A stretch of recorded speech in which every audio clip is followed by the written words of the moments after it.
Баршаңызға сәлем. Бүгін сіздерге осындай қызылшадан жасалатын дәмді әрі пайдалы салаттың рецептісін бөлісетін боламын. Рецептісін білгілеріңіз келсе, видеоны соңына дейін қараңыздар. Бізде бұл салаттың жасалуы өте оңай. Бізге бар болғаны 5 зат керек.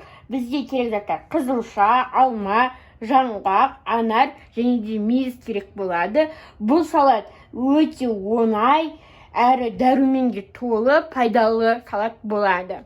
Мен қолданған заттардың грамдарын мен описаниеда жазып қалдырамын.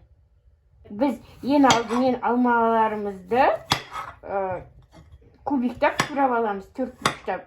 Үлкен немесе кіші қылуыңыз сіздің өз қалауыңыз. Мен осылай турайтын боламын. Енді кезекте қызылшамды дәл солай кубиктап турайтын боламыз. Оның дәл немесе кішкентай болуы өздеріңіздің қалауларыңызша.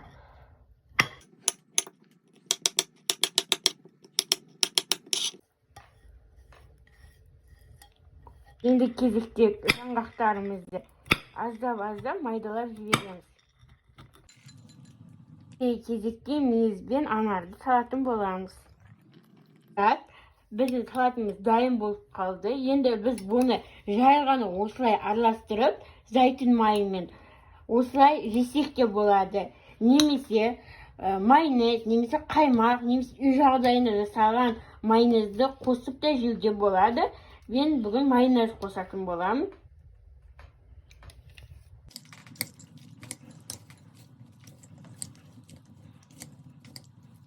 Мінекей, менің салатым дайын болды. Мен бетін жаңғақпен әсемдедім. Сіздер өз қалауларыңызша аскөкпен де әсемдесеңіздер болады.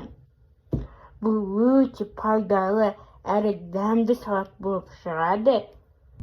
Отбасыларыңызға жасап қуантыңыздар.